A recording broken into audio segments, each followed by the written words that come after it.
I'm going to open this up with maybe you won't hear it in my voice, but some real enthusiasm and feelings of forward progress and accomplishment. And I'm going to turn it over to Kim in a second. But I don't know, it was a month or two ago, we were outside. Was it a month or two ago? A month ago. And we talked about, with the great efforts of so many here, really making a public launch, if you will, with a commitment by so many entities, including the city of Bridgeport and private employers, to move what we'll call second chance. In this case now, it's kind of refined a little bit, the mayor's initiative on reentry affairs, which would be the formal title of the office, so to speak. I like that and I don't like it. I like it because it gives it a definition, and I don't mind. In fact, I'm honored to be front and center on it. But frankly, it's all of our office, if you will, or our initiative on reentry affairs centered in the city of Bridgeport. And it's my honor to be part of it with you and to have Kim taking the lead on the city side with so many others to move this to the next major step. There's not enough we can do, but we're stepping, I think, solidly one foot in front of the other to try and have a major impact. And I'm going by what I think are accurate numbers. Approximately 8,500 ex-offenders who are residents of the city of Bridgeport. And if you think about that, 19%. I mean, it's a huge sector of the population. I did a radio show, I don't know what day it was, of NPR, and someone was on from New Haven. Thursday. And their numbers are pretty much the same as ours. There's about 1,000 individuals potentially re-entering our major cities in Connecticut every year. And people in this room, if members of the press get a chance to talk to them, if you don't have your own background and knowledge, you'll hear. Or if there's here individuals that have come through re-entry themselves, some of the challenges that are out there that cause stumbling blocks, sometimes feel like impenetrable walls or barriers. And when you have the collective resources of nonprofit agencies that do such a great job at dealing with some of the tender issues that individuals have in general, and then you have a city government that kind of gets it a little bit. You have a state government that has a program, and a federal government, a president who's been out front of this. I think we have all the elements to move this thing forward in Bridgeport and make it a national model. So it's my pleasure, my honor to launch it with all of you here today. And now to be quiet and turn the microphone over to Kim, who's done a tremendous job in pulling this together, and to welcome her for her first press conference, really. Thank you. Thanks, Mayor Ganim. Again, my name is Kimberly Staley, and I'm the Assistant Chief Administrative Officer, and I'm really glad that everyone's here today. I'm honored to have the opportunity to announce the Mayor's Initiative on Reentry. And basically, MIRA, M-I-R-A, always an acronym, right, is a holistic, comprehensive program or initiative that will allow us to really connect our returning citizens to the services and the resources in Bridgeport. We recognize a lot of times that when they're coming out, they may not know exactly where to go, particularly if it comes to eliminating any barriers to employment that they see that they may have. But the MIRA initiative is going to really focus on their needs, meeting their goals. This is not going to be a cookie cutter approach. Everyone goes to the same place. It's looking at the individual, meeting them where they're at, and making sure that what they need to ultimately get employment or seek out the services that they need, whether it's mental health, substance abuse, housing, food, social services, supportive services. Our team will be there to make sure that that connection is made. There's several different aspects to the MIRA initiative. The first aspect is recruitment and outreach. We realize that we don't necessarily have to be found. We need to be found. We have to find them. So the first aspect really is to going into the correctional facility, and for those people that are coming out in 30 to 60 days, we want to make sure that we meet them, that we connect to them, that we're able to have a soft intro so when they come out they know exactly where to go. The second piece is to allow us to go into the various communities, also participate in Beyond the Mayor's mobile unit in the communities, as well as work with the various partners and resources that currently exist so that it'll be a nice transition for them when they come out.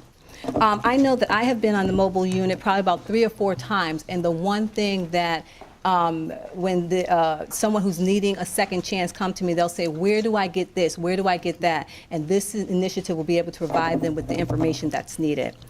We have 2 people who are volunteering, okay, their time.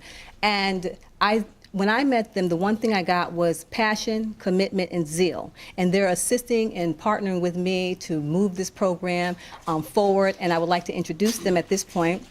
And we have Alyssa Eckstein. And she's our coordinator in our day-to-day, and we're going to have Lewis Reed, and he's going to help with overseeing the initiative as well.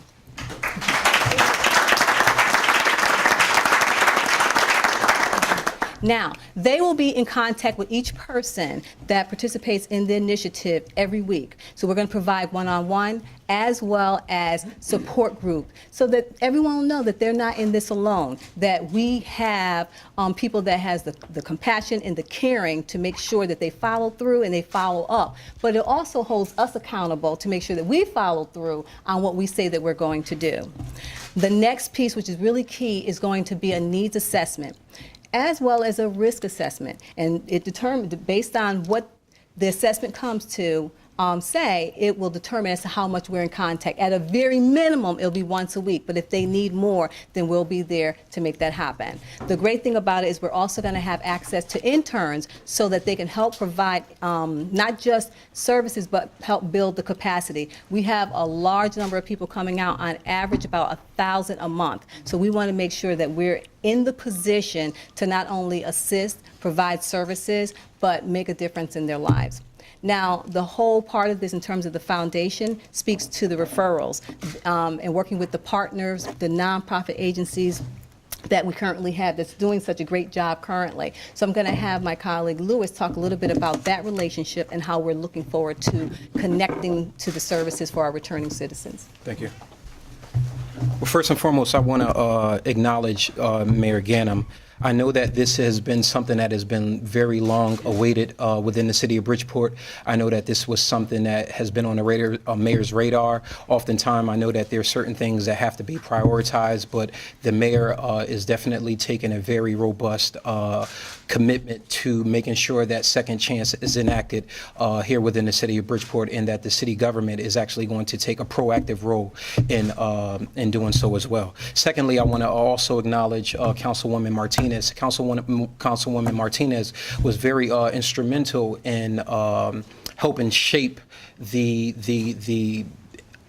structure of what this initiative is actually all about, and actually bringing it to the city of Bridgeport as well. And last but not least, I want to first and foremost congratulate Ms. Kim on her recently appointment here in the city of Bridgeport, and I want to thank Ms. Kim for allowing this initiative to kind of like go forward. But beyond that, I want to speak about three different things. Number one, my personal interest in Myra is as such as I am a returning citizen. That's number one. Number two is my interest is in the city of Bridgeport. I'm a lifelong resident of the city of Bridgeport. And number three, I want to be able to have services that are interconnected here within the city of Bridgeport. This is one of the reasons why both myself and Ms. Eckstein, who is going to be our project coordinator, this is one of the reasons why we have taken a very keen interest in such.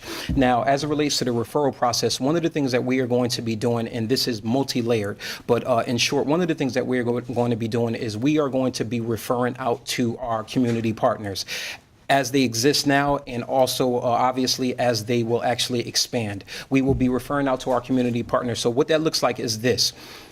Our team, we will be making soft contacts, as Ms. Kim alluded to. We will be going into correctional institutions when individuals are within approximate 90 days to release. They will get a resource and referral packet from the Myra office. When those individuals are actually released here to the city of Bridgeport, they will come here if they so choose, and we will determine what their needs and or risk assessment are. As a result of such, we will be referring out to our respective community partners, which, for example, very well may be family reentry if they need some type of clinical counseling, and our other various community partners. In addition to employment, we have some employers here who are going to be, taking the helm to make sure that the individuals that we refer to them are actually employed. So I think from a recidivism point of view, this is going to reduce recidivism down here within the city of Bridgeport, and the city is actually going to do its part in terms of serving its citizens as the city said that it would do. So I know that you've heard enough about me. I'm going to pass it back to Ms. Kim, and she's going to introduce other individuals. Thank you. Thank you, appreciate it. Whoa.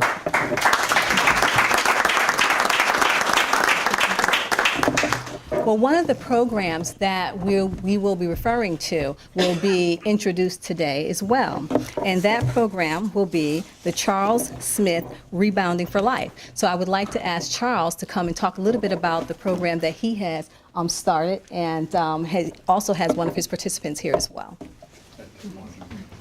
Not standing next to you, Charles. So this is probably the first program that I can remember in the city of Bridgeport where this is a customizable solution to address a market of ex-offenders where this is a no-lose situation. I mean, the fact that the mayor's office is establishing a format to reach out to all the programs and services throughout the city, this program that we're doing is just one of many. And what I like about it is that a lot of the programs that are around the city don't do the same thing. And as I look around this room, I see the heads of different programs that have come out to support this initiative and their individual programs so we can work together. When I heard Kim say that we meet the client where they are, you can sit down with any ex-offender now with what we're doing and service them and meet them where they're at. This is something that the city has basically, everyone has joined hands in this particular initiative, and it makes sense. Standing to my right is one of the individuals that are in the program, Taekwon Kelly, and just being with him for 2 days in the program and listening to his assessment of what it's like to work and going through the steps and different processes with him to understand where his needs are and how he's thinking about employment and how he's not able to find a job tells me every day that I wake up since I started this program that this is the right thing to do. So I'm happy to be a part of this program. I'm excited that the mayor asked me to be a part of this, and this was one of those situations where I couldn't say no. Why? Because of all the resources and people that are here. The one thing that I said to the mayor was, well, do we have any employers that when we go through this program that they'll be able to get jobs? And he immediately said, yeah, we got that. So, I mean, that in itself. We do. Yeah. Always more. And we'll need more. But the fact that we have some employers here that have been doing it for a while, and now we're the touch points with some of the employers. You can hear it in my voice. I'm excited to see everybody here. The fact that this program exists and it will be successful. So thank you, and I'm glad to be a part of it. Thank you, Mayor.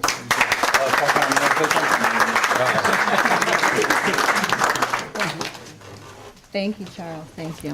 One of the things that as you're meeting our returning citizens, you're going to find that in as much as everyone needs employment, sometimes they're not ready for employment at that time. So one of the programs or the partners that I wanted to bring up and at least speak to is Mr. Steve Lanza, and he'll talk a little bit about his program, but how important it is to make the right connection at the right time so that when it's time for them to get employed, they're ready. So Mr. Lanza. Well, thank you. I'll be very brief, which is very unlike me, apparently. Obviously, this is a wonderful initiative, and Kim spoke to the fact that it's going to be comprehensive and holistic, and that is really critical. The city bringing together all of these services and linking things together is sort of a one way for people to get the kind of the help that they need is really important. And I just really want to stress that there's much more to reentry than meets the eye. And we have to look back throughout history. We have to look back to the history of people's lives. We have to look back to the community, and we have to look forward into what people need today and tomorrow to be successful. Counseling, substance abuse treatment, relapse prevention, trauma-focused treatment, all of those things are critical to people being successful. Better yet, it never happened in the first place, right? That people were not traumatized, that didn't have adverse experiences. But that does happen, unfortunately. And so that at this point, it really is about helping people heal, helping people move forward, and family reentry really focuses primarily on pieces of that. I'm also very glad to hear reaching into the facilities 1 to 3 months prior to release to make a connection. We've been doing that for many years. It's very successful. That relationship is so critical to people being successful. All of their relationships are, obviously. So we want to support that, and everything that we can do to support the mayor's initiative, we're there. So thank you very, very much.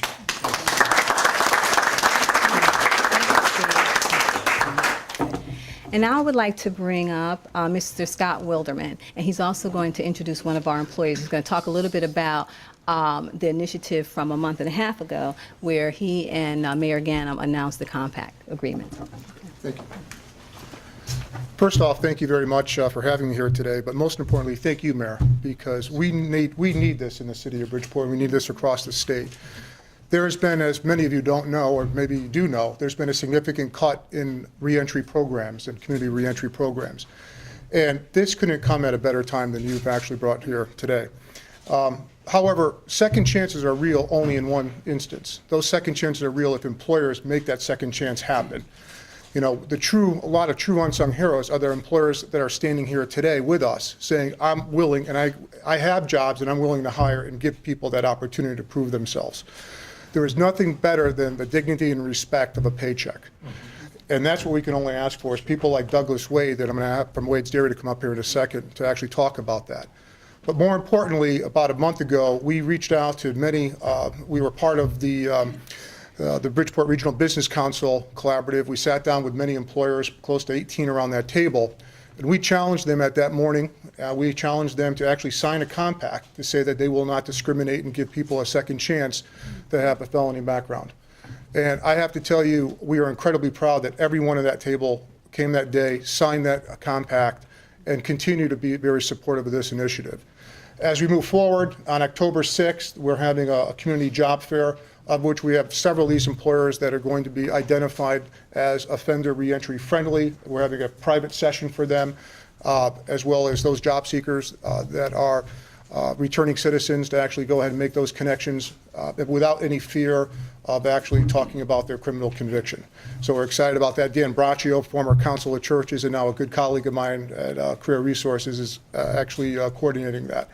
But at this point, let me bring up Doug. And Doug, let me just tell you, we are incredibly proud to have you not only in the city of Bridgeport, but a leader across the state, because you live by example. And without without your example, reentry would never work. Thank you. Thank you.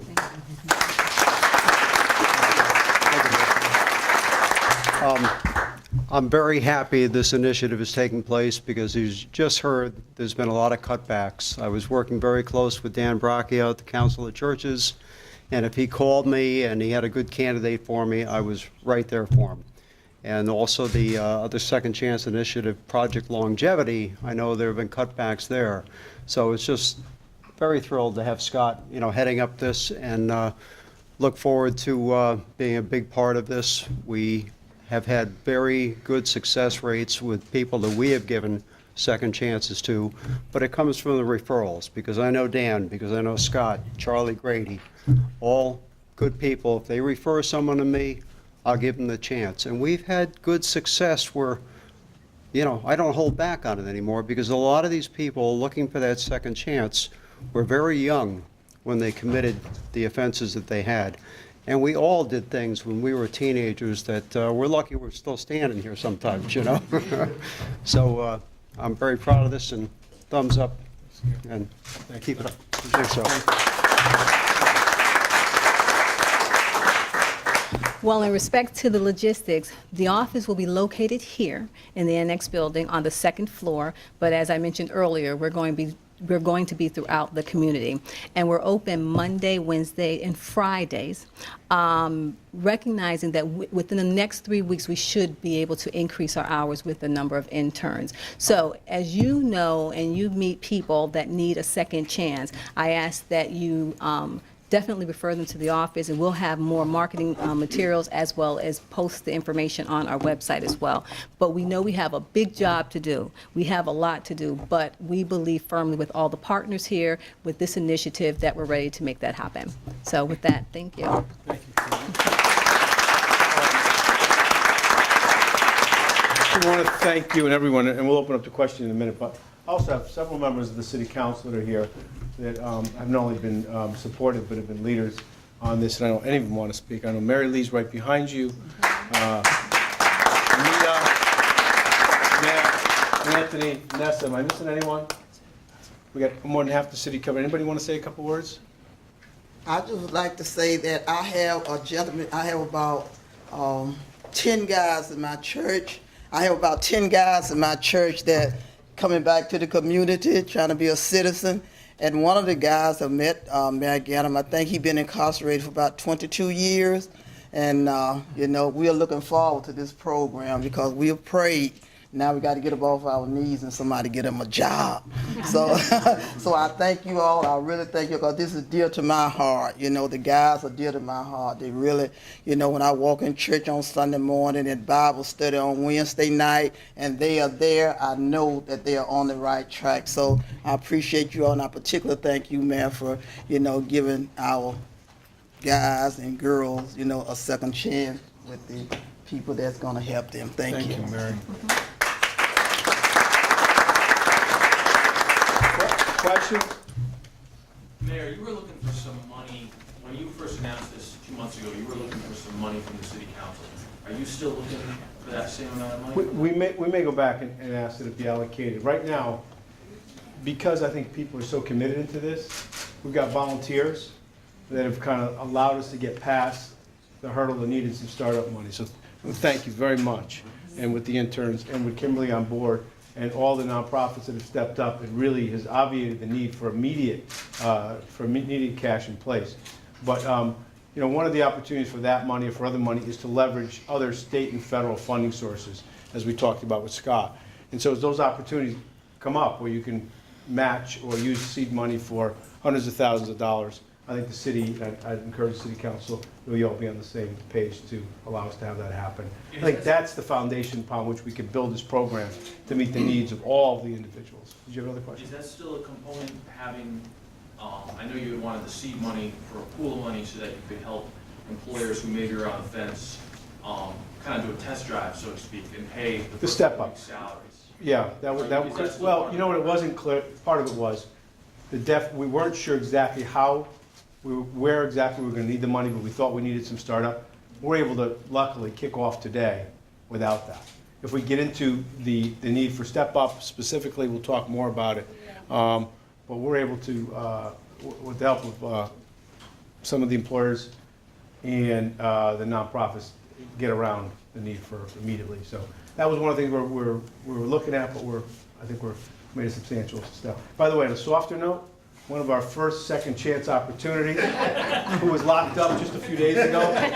Mayors don't have presidential pardons, ability to pardon or to commute sentences, but he was in a cage, and now he's got a job as a city mascot. So he's over here. I mean, I hear a lot of talk over the years, working with Kenny Jackson and some of the gentlemen here, and as everyone knows, I'm an ex-offender, and I thank the city of Bridgeport for allowing me the opportunity to give me a job.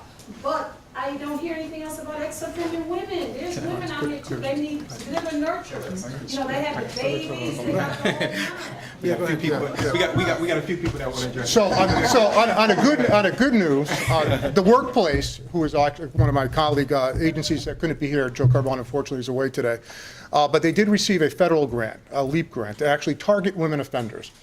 The program is going to be actually based at York Correction in Niantic. And we're actually going to do outreach and recruitment and doing a small American Job Center there at York and provide the connection of those returning citizens back into the city of Bridgeport, where then they'll have the opportunity for job training as well as the other resources that are available through the other entities around the table here today. Oh, yeah, I did read that in the newspaper, that's why, and a lot of people didn't see it, but I read the $500,000 that came down for York and for the women, then I didn't hear nothing else. Write it again, Brian. Yep. I would, let me, if you don't mind. Nope, go ahead. Yeah, come on. I would be remiss not to dispel a fallacy as it relates to reentry. Oftentimes, when we think about reentry, we think about individuals who are currently incarcerated. We cannot forget the segment of our population who are currently on the streets. When us in the reentry community, when we talk about reentry, it's all inclusive. There's not anyone who is exclusive. We don't necessarily exclude based off of gender, based off of age, based off of any other thing. The only thing that we look at is the individual not recommitting a crime to go back to jail, which in turn puts a strain on our police department, it puts a strain on our social service sector, et cetera. So there is no one who is not going to be addressed through the efforts of Myra. I can personally give you my personal stamp on that, and I know that the mayor has no compunction about that as well. I thank you for that, but in the past, like I said, there has not been any, as I spoke, I am an ex-offender, there was nothing there for women. I have been dealing with these gentlemen who do an excellent job with me, excellent, and Steve Lonzer, and they're not for women, it's only for men, and they know I'm always fussing with them about it. Okay, thank you. I want to say a couple of words about that. We broke down a barrier last September. We hired 3 women to be delivering milk, and one of which is still with us, and she's dynamite. Comes back with beautiful manicured nails every day, and she puts my guys to shame. All right, so we will hire women for routes if they want to work. Thank you. I just have a question as to how the program is going to work for our youth. And I say our youth, I'm saying from the ages of 18. If they're picked up, and I know that our chief, and I can't praise him enough, I love him to death. He's making a whole turnaround in the police department with the way he does things. When an individual is arrested and say, for whatever reason, the individual is given a promise to appear, how will this program come in to facilitate the services to that particular individual during the course of the time that the individual's going through the process through the court system, and how will these employers kick in to help this individual so when he does go before the judge, his ducks are all lined up? So I think that if I'm hearing you correctly, essentially, does the program or does the initiative or does the office service the needs of individuals who haven't actually been convicted? Correct. Yeah, right. All right. So let me address that. I think that number one, we are going to operate from a referral-based point of view. So if an individual, whether it's male, whether it's female, whether you're 18, whether you're 80 years old, if you are referred to Myra, then you will have an individual who is going to be assigned to you to help you either prevent a conviction or walk you through whatever conviction it is that you have. I think that Mr. Smith can speak more specifically as it relates to the age demographic that you touched on, because his program specifically is dealing with within individuals within that. Yes. Go ahead. Yeah, so our program deals initially with the ages 17 through 21. There weren't a ton of kids running through the door at that age, so we upped it a little bit. But the bottom line is what our program does is we go from 5:30 to 9:30. We're over at Trumbull Gardens Monday, Wednesday, and Friday night. Each week we have calisthenics. It's a training program physically, and then it's group discussions, and we talk about different things that address their needs to be employed. We talk about professionalism and etiquette, image and brand. We talk about the transition, things that they go through to transition into a job, and we also talk about career development. We have a clinical psychologist with their license out of the state of Connecticut. Melanie is here, Melanie Griffin. She's a part of the program, so that if there's anything that comes up during our program that needs to be addressed one-on-one, Melanie can pull them to the side and talk to them about certain issues and continue to give them the support they need to stay within the program. So this is something that has been designed strictly for that age group, and it is for women. And I'm waiting for you to bring a few women there, so, okay. All right, so, yeah. All right, so it's a situation where we're helping them to make sure they're employment ready. And if there's all types of issues that may come up during the program, we have the support to make sure we address it. Sure, come on. Good afternoon, and thank you, Mr. Mayor, for bringing this thing together. I'm Bob Francis. I'm the Executive Director of RISAP, and we run the Street Safe Bridgeport program, which is for the ages of 14 to 24. And it's not only for the young people who have been in a lot of trouble, have been part of the gangs here in Bridgeport. We do a lot of intervention work. We can't provide all the services ourselves. We're very thankful for Family Reentry, Career Resources, a number of the churches in this community worked real closely with Chief Perez on a number of cases that we've done. And we're not only serving the young people who have been in a lot of trouble, but there's also a lot of problems with their siblings because they're next. You know, if we don't intervene with them and we don't do something with the younger people in those families. And I just want to quickly introduce you to three people: Curtis Smith, Anthony Marshall, Akil Crooks, who are here.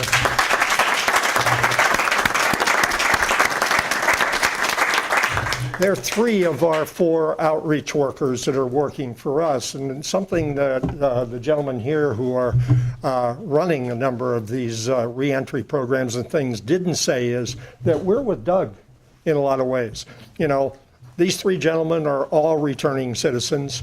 I have 4 more on the staff. They make up about 25% of the staff of RISAP right now. They're a pretty high percentage of the family reentry staff, of the career resources staff, and a number of the other programs in this town. So we're in this together. We can't do this separately. So once again, Mr. Mayor, thank you. Thank you, Kim, for organizing this, and we're with you. Thank you.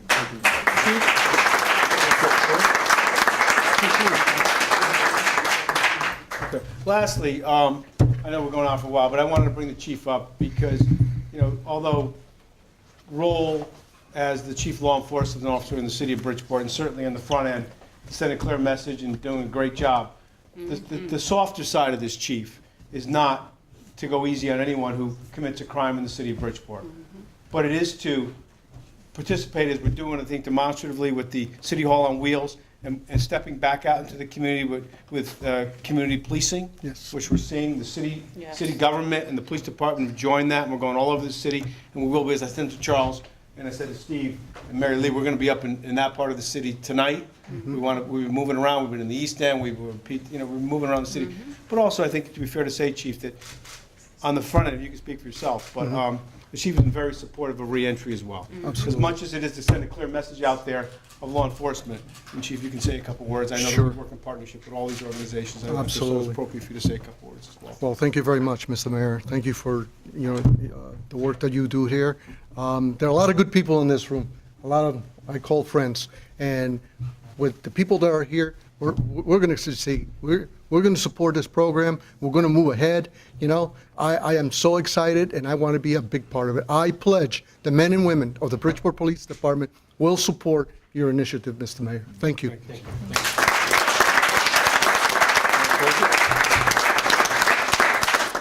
In closing, I just want to say, absolutely, we have a lot to do, but look at all of these partners and all the people that have the same passion, commitment, and understanding of what we have to do for our people that are coming back and re-entering into our community. So with your support, I know that we'll definitely be successful. Thank you. Thank you. Thank you so much for